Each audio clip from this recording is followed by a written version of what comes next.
falaria. Então, bien, eu tinha previsto com Plínio Sampaio que falaríamos, eu pegaria o contexto mundial, porque o título é Situação Sociocultural, Econômica e Política do Continente, no contexto mundial. Telefonei para ele e disse: Plínio, eu pego o contexto mundial e seus impactos mundiais. Ele disse: eu pego o tema do continente. Então, a mesa vai ficar um pouco pela metade, porque eu não posso, de uma hora para a outra, improvisar a parte do continente. Mas não é problema, vamos pegar o contexto mundial e depois as contribuições de vocês facilitarão entender o que está se passando em nosso continente. Bem, eu tomo como ponto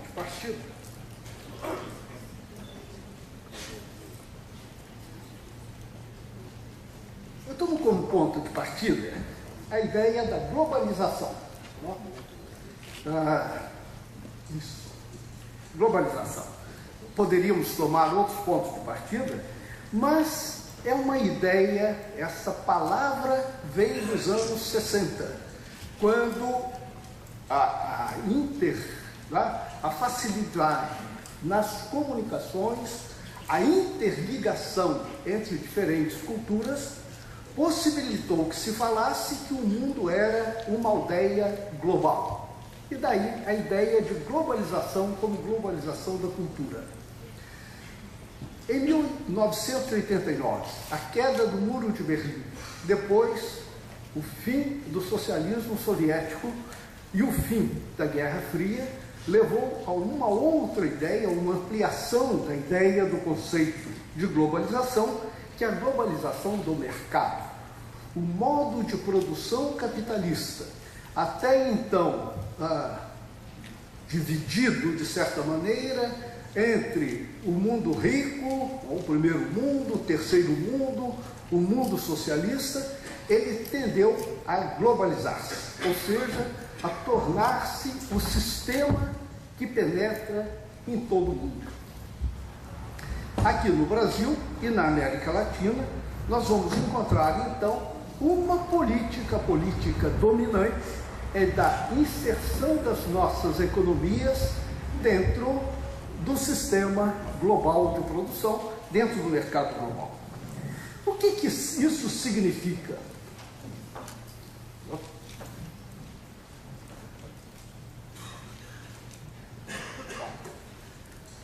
O capitalismo, ele é, por natureza, ele tende a crescer.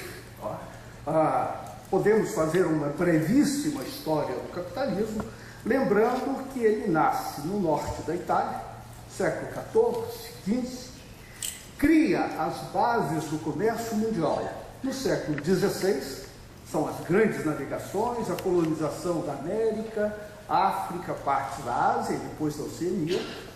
É na sua forma, então, mercantilista, é um capitalismo ligado ao Estado. No século XVIII, ele provoca a Revolução Industrial, chegando, então, a grandes transformações.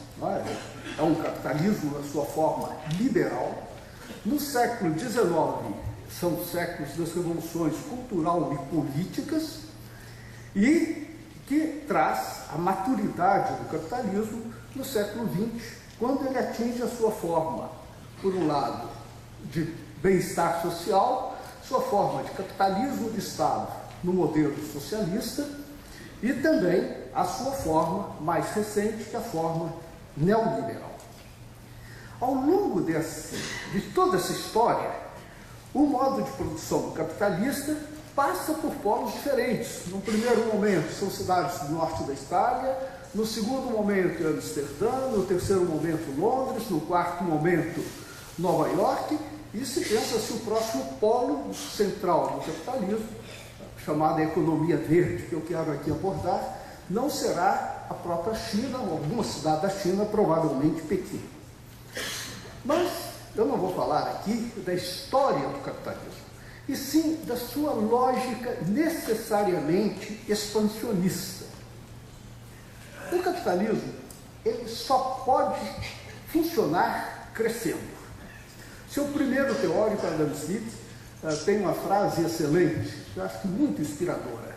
Ele diz: não é a generosidade do padeiro que o faz levantar-se de madrugada para fazer o pão. É sim a sua vontade de lucrar. Ele levanta cedo, faz o pão, porque sabe que tendo o pão quentinho, todos o vão querer comprar.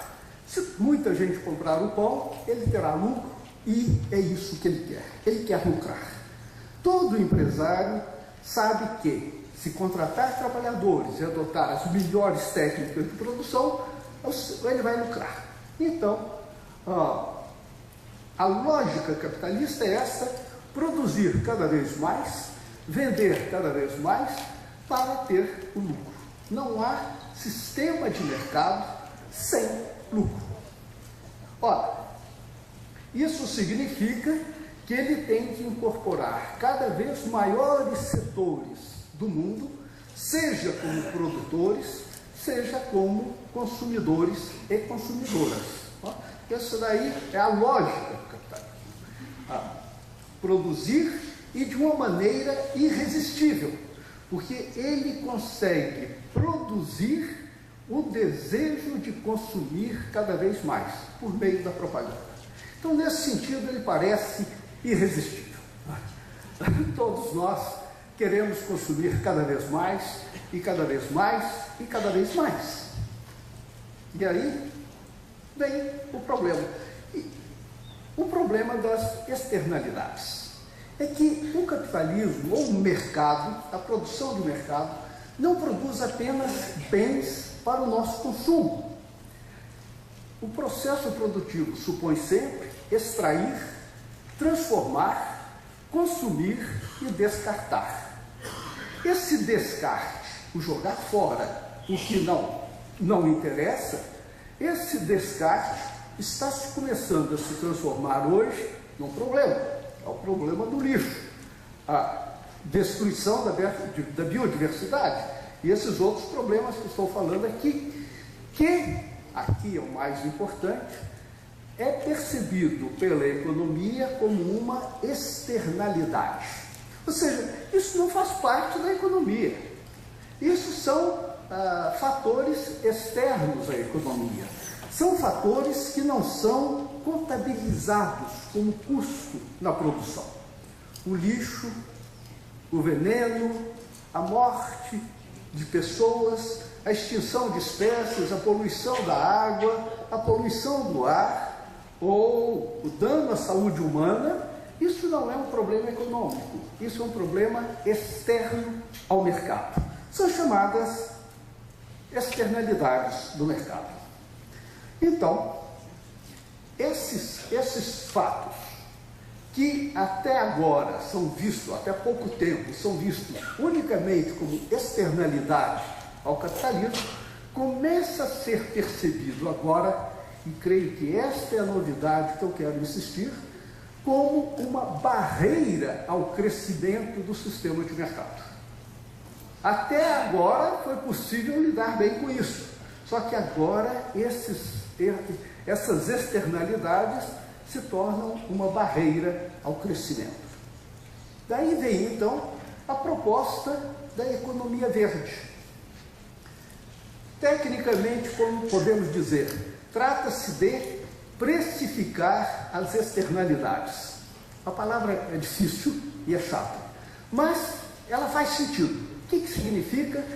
Colocar preço nos custos ambientais da produção econômica. Aquilo que não tinha preço passa a ter preço. Atualmente só são contabilizados os fatores que têm preço: a terra, o maquinário, a força de trabalho, os capitais investidos. Não? Para efeito de contabilidade, lixo, destruição da biodiversidade, degradação do solo e da água, danos à saúde humana, não tem preço. É um problema do Estado.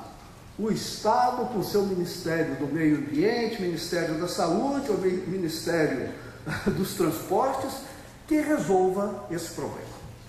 Qual a novidade que temos hoje? é que a proposta de uma economia verde seria colocar o preço nas externalidades de modo que isso venha a custar a quem produz. Essa é a grande proposta hoje. Se colocarmos preço na externalidade, vai doer no bolso de quem provoca danos, e com isso vai ser um interesse econômico de quem produz não produzir danos ecológicos nem danos sociais. E isso é apresentado, então, como a grande novidade do capitalismo, a grande novidade do sistema de mercado para tornar-se, enfim, sustentável. Tá?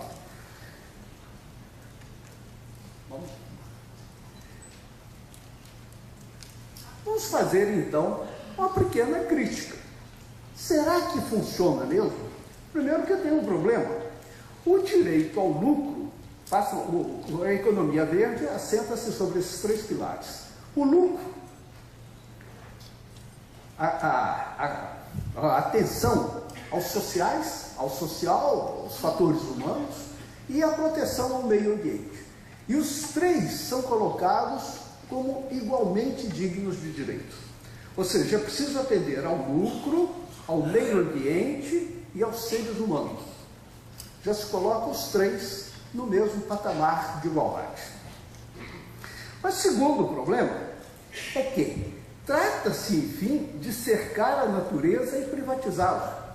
Privatizar os bens comuns, a água, o ar, a biodiversidade, ondas, né, que aí estão, patentes, conhecimentos ancestrais, tudo isso passa a ser privatizado, pode se tornar objeto de compra e de venda.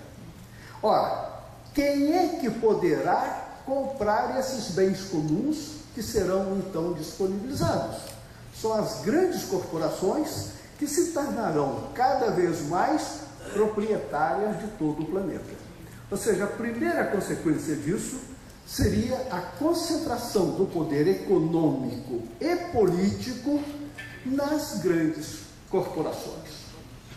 Ora, não é difícil prever que essa concentração do poder nas grandes corporações levará ao aumento da competição entre elas na medida em que os recursos vão diminuir. Se diminuem os recursos e aumenta a competição, não temos nenhuma dificuldade de prever que estamos caminhando para um clima de muitas guerras.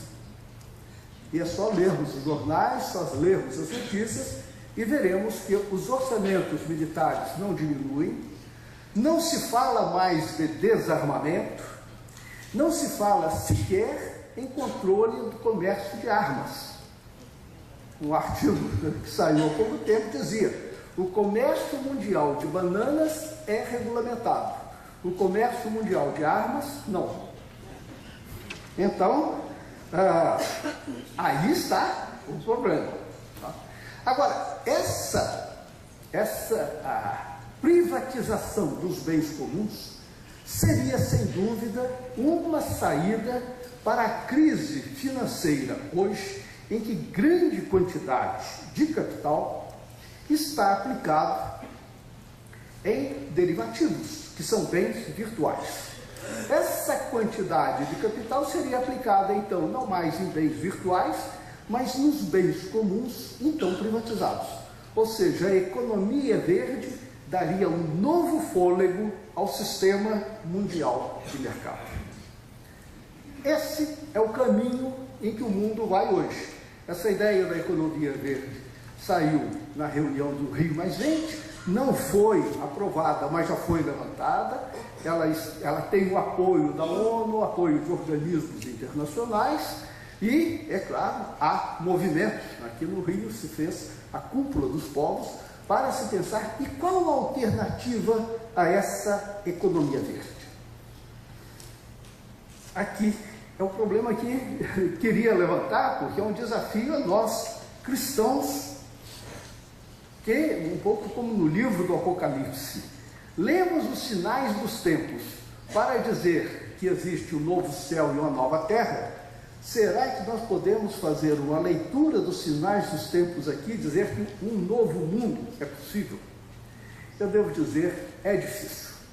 As informações que nos chegam não são otimistas, não dão lugar ao otimismo. Ao contrário, elas dizem, a tendência hoje é se implantar essa economia verde, privatizar-se os bens comuns e nós vamos ter uma nova forma de capitalismo mundial que vai marcar o século XXI. Nós podemos ler também, na contramão desse grande sentido da história, e ver que temos correntes de pensamento que estão pensando de uma maneira muito diferente. Está desmoronando a antiga utopia do progresso sem fim. Essa ideia que nos vem do final do século XVIII, que nós, a espécie humana, a humanidade, está destinada ao progresso. Condorcet, todo o iluminismo que nos dizia, somos destinados ao progresso, vamos progredir, nós vamos avançar, somos uma espécie maravilhosa que vamos chegar à perfeição. Essa ideia de um progresso sem fim começa a desmoronar. E diante dessa, começa a aparecer uma outra utopia, não no sentido de um sonho irrealizável, mas no sentido de ideia-força, ou seja, ideia carregada de energia, de força, de valores, e que nos faz mobilizar a vontade. Realiza-se na história imobilizar novas energias. E aqui nós temos algumas experiências que estão aparecendo, vou apenas mencioná-las. Uma muito importante, uma muito importante é... Não, soltou, não vai não. Uma muito importante é aquela ideia de Gandhi. Gandhi talvez venha a ser um personagem importante, não mais do século XX, mas do século XXI. Talvez ele tenha vivido um século antes da importância dele. Porque ele começa a nos ajudar, mas não só ele, outros também, a ver a Terra não como uma reserva de recursos naturais a serem explorados para produzir riqueza, e sim como um ser digno de respeito, digno de direitos.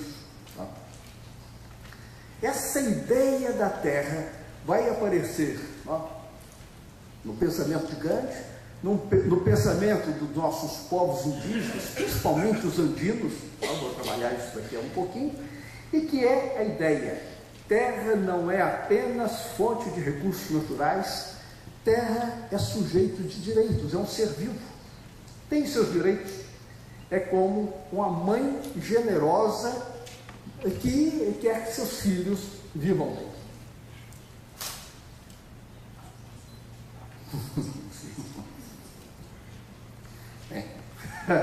Um pouco como previsto não vinha Plínio, mas eu não vou seguir tranquilo não.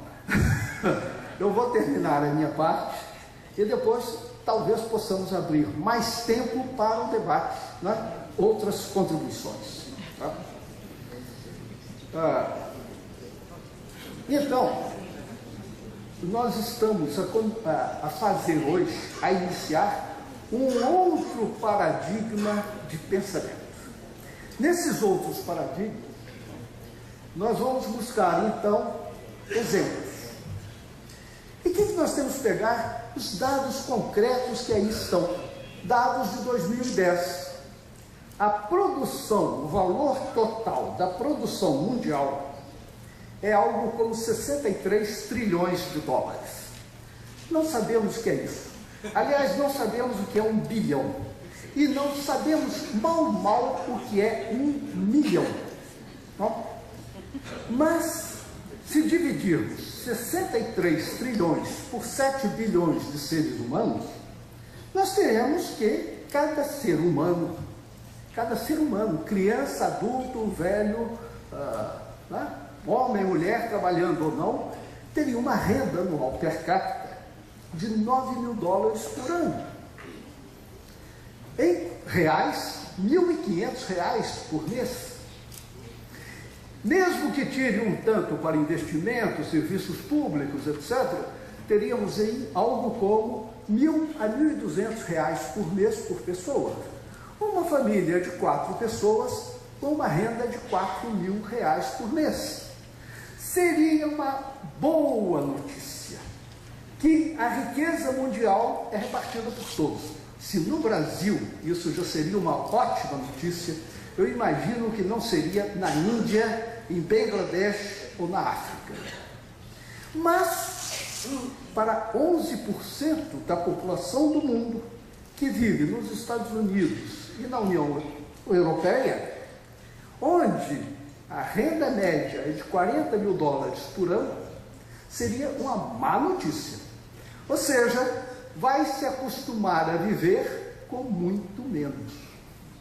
Isso, para não falarmos dos bilionários, para quem essa seria uma péssima notícia, repartir a riqueza. Ou seja, riqueza o mundo tem. É possível repartir? É. Deseja-se repartir? Não. Então, aqui está o desafio do nosso século XXI. Não se trata mais de crescer, crescer, crescer, mas de se desenvolver bens que não exijam esgotar os recursos da terra, mas que possibilitem uma vida gostosa, uma vida feliz. E aqui é que vem então as experiências, né? Eu antecipei um pouquinho. Gandhi, que eu digo, é um profeta do século XXI, ele já nos dizia dessa possibilidade. Nós podemos viver muito bem com um modo de produção e consumo voltado não para o crescimento, mas para o bem-estar de todos os seres vivos. Não por acaso ele dizia: a economia deve se basear-se em produção local, articuladas em rede, baixo consumo de energia e proibição de aumentar o custo monetário quando isso implica um custo ambiental ou humano. É um ideal de simplicidade de vida, de não violência, inclusive não violência contra os animais, portanto, um vegetarianismo, autonomia local e regional. É uma nova economia. Ele supera a economia produtivista por uma economia de comunidade, de pequenas comunidades articuladas em redes. Outra proposta alternativa é essa que vem na Carta da Terra. A Carta da Terra tem uma expressão belíssima, que é comunidade de vida. Eu, que sou sociólogo, me pergunto, como é que é possível comunidade entre os diferentes? Porque comunidade é só entre seres humanos. Como é que se pode falar da Terra como uma comunidade de vida se somos espécies diferentes? Só sendo franciscano e dizendo que as outras espécies são nossas irmãs. É muito bonito, mas aí está o desafio. Outra delas, que é hoje a minha proposta política, essa ideia que vem das culturas andinas, Quechua e Aymara, Suma Causai e Suma Camanha, não sei falar direito, espero depois voltar a esse tema num seminário, que é a ideia do bem viver ou do bom viver. Ou seja, essa ideia que nasceu nas lutas na Bolívia e Equador contra as políticas neoliberais foi recuperar, esses povos indígenas recuperaram na sua tradição cultural um ideal de vida boa, de bom viver. E esse ideal, então, não é uma volta ao passado, não se trata de voltar ao modo de vida anterior à colonização espanhola ou portuguesa, mas de buscar numa sabedoria ancestral uma forma de harmonia consigo mesmo, com outras pessoas do mesmo grupo, com grupos diferentes, com Pachamama, a Terra-mãe, seus filhos e filhas de outras espécies e com o espiritual. Ela é uma proposta cultural, social, econômica, política, e que me parece muito importante, porque nos faz abandonar o antigo paradigma ocidental e começar a pensar a partir das nossas raízes indígenas, americanas propriamente dita. Outra experiência importante é a experiência da economia solidária. Só que a economia solidária, as experiências são experiências de nível micro-social. Resolver o problema numa indústria, na terra, agricultura familiar. Ora, ela é importante, mas ela teria que ser uma economia solidária em nível macroeconômico e não só em nível microeconômico. Eu acho que aqui também está o grande desafio, não? De como levar essa economia solidária ao nível macro. E aqui eu penso a grande inversão desse final do século XX, que é o modelo de organização em rede. Não é? Isso Chico Itaker foi, para mim, o grande mestre falando da rede. O que é uma rede? Tá? Unidades autônomas na sua gestão, mas articuladas entre si na consecução de projetos comuns. Essa é a grande ideia. Não mais uma autoridade central que decide aonde caminhar, mas, como ele dizia, uma articulação. Ele dizia, é como uma agência de correio que recebe e transmite informação. Um pouquinho mais do que isso, eu penso. Recebe, transmite, processa e transmite informação, de modo que as entidades autônomas vão aderir a esse projeto por sua vontade e não porque sejam obrigadas. Eu acho que essa ideia da rede, que se começa a experimentar, por exemplo, na rede de comunidades eclesiais de base, me parece muito importante, é uma lição que nós temos por aí. Enfim, a ideia, essa veio do economista francês, o Latouche, que fala: desenvolvimento não implica crescimento. Nós crescemos enquanto somos crianças. Chegados à maturidade, não precisamos mais crescer. Tá? Ao contrário, depois de uma certa idade, começamos a fisicamente decrescer.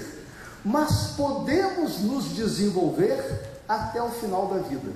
Isso vale também para a economia. Podemos pensar que, se estamos gastando mais do que a terra nos permite consumir, portanto, vamos ter que reduzir o consumo. O grande planejamento econômico hoje é o planejamento do decrescimento econômico. Como vamos fazer nossas economias decrescerem de maneira equilibrada, pensando globalmente? Vocês dirão, é utopia. É, mas ou nós pensamos em decrescimento desde agora, ou teremos que enfrentar esse decrescimento, essa crise, como uma crise que vem de uma hora para outra.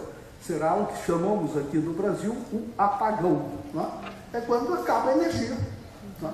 E um dia sabemos que chegará esse apagão. Não sabemos se é logo ou se demora muito, mas é inevitável. Pois bem, então, estou chegando aqui à conclusão.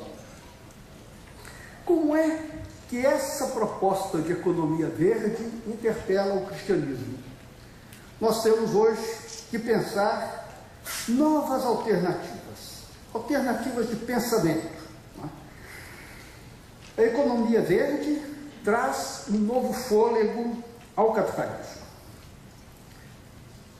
Ela está no horizonte das possibilidades do século XXI. Ela é apoiada por organismos internacionais como uma forma sustentável de economia. Se Pequim, de fato, se tornar o centro da economia mundial, não será dentro da forma de capitalismo que conhecemos hoje, mas dentro de uma forma nova de capitalismo que talvez seja a economia verde. Seria por aí. As outras alternativas de um outro mundo possível estão ainda em gestação, em experiência. São ensaios de um novo paradigma. E elas nos interpelam como possibilidades do reino de Deus na história. Somos convidados, somos convidadas a entrar em parceria com outros grupos que estão buscando essa alternativa. São alternativas em elaboração prática e elaboração teórica. Nos falta uma elaboração teórica do novo mundo possível. Estamos tentando, estamos tateando. Ora, só pode contribuir no processo quem está dentro do processo. Não adianta ficar de fora, na academia, nas universidades, pensando teoricamente, se não se faz a teoria da prática. Assinalo, portanto, como sociólogo e como cristão, os dois pontos onde a contribuição do cristianismo hoje me parece mais importante. O primeiro é a construção de um novo paradigma de valores. Nos habituamos tanto ao paradigma que tem na pessoa individual a base dos valores e direitos que regulam nossas relações. Inclusive no catolicismo se fala, salva a tua alma. É individual, nosso paradigma é a pessoa individual cuja alma quer se salvar. Isso vale na religião, na economia, na política e em tudo mais. Ora, essa concepção, ela vem junto, Weber diria, tem afinidade eletiva com o sistema econômico de mercado, que é a liberdade de comprar e vender. A liberdade para a economia é comprar e vender. Se eu posso comprar o que eu quiser, eu sou livre. Se eu posso vender o que eu quiser, eu sou livre. Então, um novo paradigma de pensamento que nos permita ir além desse paradigma de direitos individuais e até mesmo de direitos humanos, para pensarmos o direito da terra, incluir outros sujeitos numa ética planetária como sujeitos, não apenas objetos de direito. Eu tenho a impressão que nós temos aí um grande desafio para nós que somos seguidores e seguidoras de Jesus. O segundo ponto é que, queiramos ou não, gostemos ou não, é certo que o crescimento da produção está chegando a seu limite. E isso vai acarretar escassez. As próximas gerações viverão com menos abundância de bens do que nós estamos vivendo. Ainda que a economia verde aumente o crescimento do PIB pela precificação das externalidades, isso vai trazer mais concentração do que aumento da riqueza e qualidade de vida. A menos que haja uma drástica redução da quantidade de pessoas no planeta. Se calcula que se em vez de 7 bilhões fôssemos 2 bilhões, poderíamos viver muito bem no planeta Terra. O problema é saber quem serão os 5 bilhões a serem eliminados. Então, se não desejamos isso, se não desejamos eliminar 5 bilhões de pessoas, né, o que, pelo cálculo de probabilidade, significaria que nós provavelmente teríamos mais chance de sermos eliminados do que eliminarmos, né? Essa perda de bens vai significar empobrecimento. Ora, na nossa cultura, pobreza é sinônimo de infelicidade. E aqui, nesse contexto, a opção pelos pobres tem uma dimensão profética. porque ela pode anunciar e testemunhar na contramão do processo produtivista e consumista de hoje, que ninguém precisa ser rico para ser feliz. Podemos ser ricos, podemos ser felizes vivendo numa situação não de miséria, não de fome, como nos lembrava muito bem ontem o João Sobrinho. Na fome e na miséria ninguém será feliz, mas numa pobreza podemos ser felizes. Nossas comunidades, nossos povos indígenas nos mostram isso de muitas maneiras.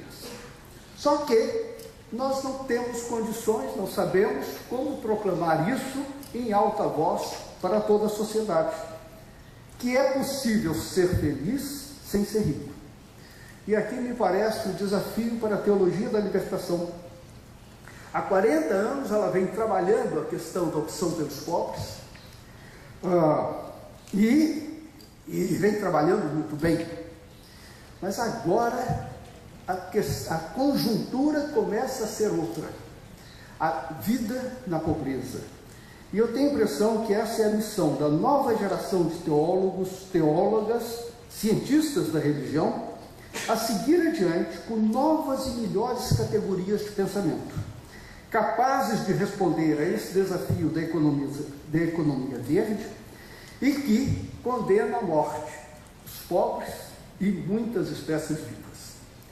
Bom, essa era a introdução que eu tinha preparado para a fala do Plínio, porque ele pegaria justamente de como esse impulso de um crescimento econômico desenfreado vem atingindo os nossos países, as nossas sociedades, as nossas economias. Ou seja, quando se coloca aqui no Brasil, se fala, gostemos ou não gostemos da energia elétrica, nós precisamos dela. Por isso, vai ser construída a usina de Belo Monte. Gostemos ou não gostemos do agrotóxico, ou gostemos ou não gostemos da agricultura organicamente modificada, os transgênicos, eles vão ser implantados. Gostemos ou não gostemos do agronegócio, precisamos dele para crescer. Gostemos ou não gostemos das grandes minerações que devastam a terra, eu que vivo no estado de Minas Gerais, sei que as minas continuam, mas as Gerais cada vez menos, porque são privatizadas. Então, gostemos ou não da mineração, o Brasil está sendo exportado para a China em forma de minério, em forma de energia. Então, mesmo governos que se elegem num programa de esquerda são obrigados, pela lógica produtivista do mercado, a desenvolver esse sistema de produtivista e consumista. Como é que nossos povos vivem nessa contradição? Creio que agora, se a gente passar as intervenções da plateia, talvez se supra bem a ausência do Plínio, que teria preparado isso. Muito obrigado.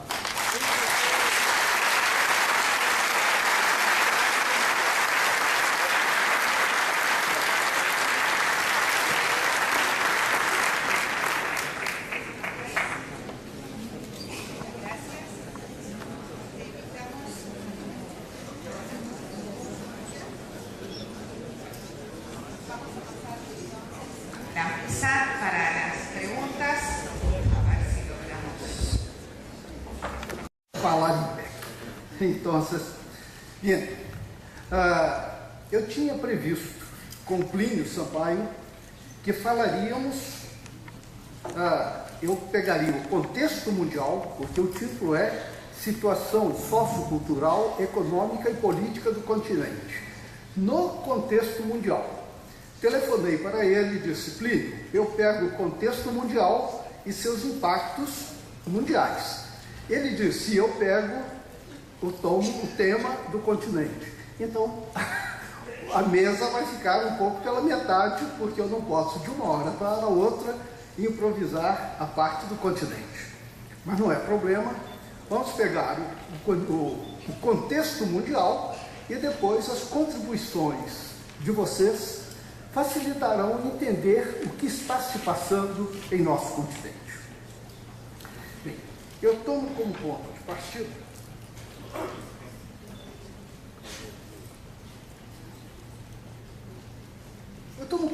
de partida a ideia da globalização.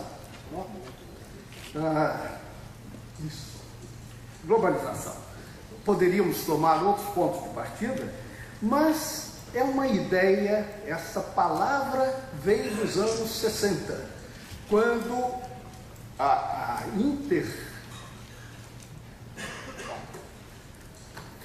o capitalismo, ele é, por natureza, ele tende a crescer.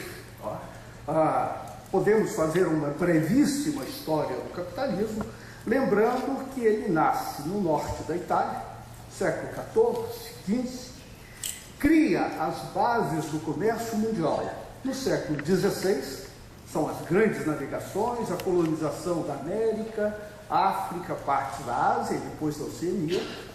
É na sua forma, então, mercantilista, é um capitalismo ligado ao Estado. No século XVIII, ele provoca a Revolução Industrial, chegando, então, a grandes transformações. É um capitalismo na sua forma liberal. No século XIX, são séculos das revoluções cultural e políticas, e que traz a maturidade do capitalismo no século XX, quando ele atinge a sua forma, por um lado, de bem-estar social, sua forma de capitalismo de Estado no modelo socialista, e também a sua forma mais recente, que é a forma neoliberal. Ao longo de toda essa história, o modo de produção capitalista passa a facilitar nas comunicações, a interligação entre diferentes culturas, possibilitou que se falasse que o mundo era uma aldeia global. E daí a ideia de globalização como globalização da cultura. Em 1989, a queda do Muro de Berlim, depois o fim do socialismo soviético e o fim da Guerra Fria, levou a uma outra ideia, uma ampliação da ideia do conceito de globalização, que é a globalização do mercado. O modo de produção capitalista, até então dividido, de certa maneira, entre o mundo rico, o primeiro mundo, o terceiro mundo, o mundo socialista, ele tendeu a globalizar-se, ou seja, a tornar-se o sistema que penetra em todo o mundo. Aqui no Brasil e na América Latina, nós vamos encontrar, então, uma política dominante da inserção das nossas economias dentro do sistema global de produção, dentro do mercado global. O que isso significa?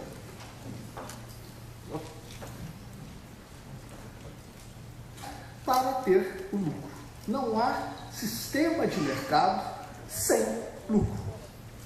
Ora, isso significa que ele tem que incorporar cada vez maiores setores do mundo, seja como produtores, seja como consumidores e consumidoras. Essa daí é a lógica do capitalismo. Produzir e de uma maneira irresistível, porque ele consegue produzir o desejo de consumir cada vez mais, por meio da propaganda. Então, nesse sentido, ele parece irresistível.